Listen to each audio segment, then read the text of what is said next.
şuraya bir şeyler gitti. Şuraya da olsa direkt saklı bana. Yazılar gitti.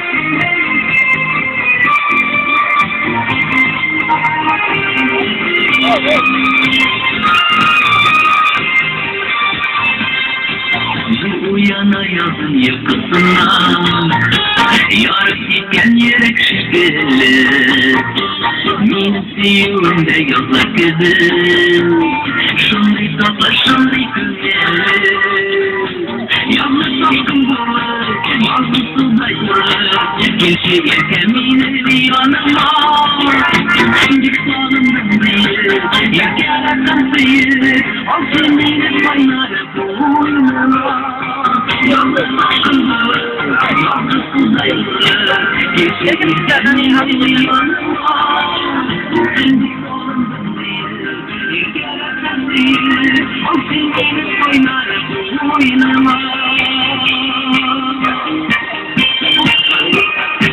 Şefeklerde yazın boş güzel Kayaş nurlarına öğrenler Sandılaşın nuru cevarına Altı yürekler kümeler Varmış aşkın bulur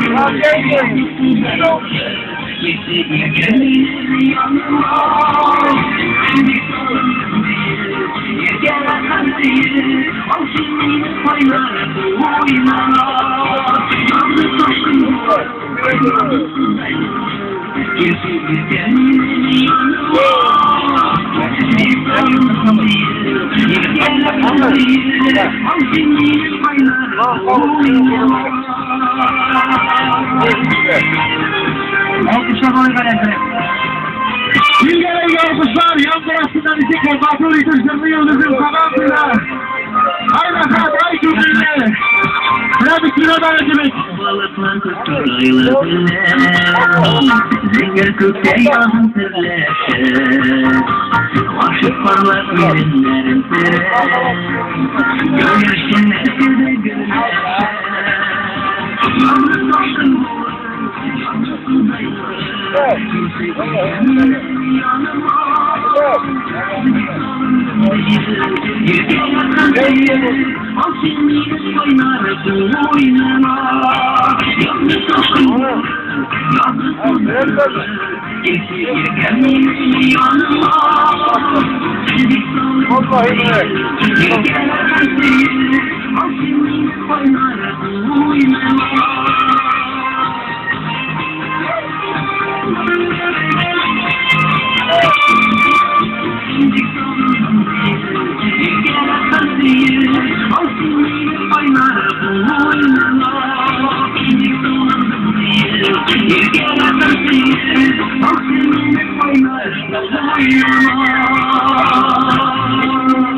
İlgili satarını şurada bir ana.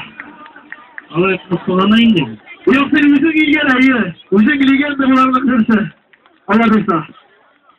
Bitti yedeyiz. Kıraslı yılan bitirgadiyle kayada.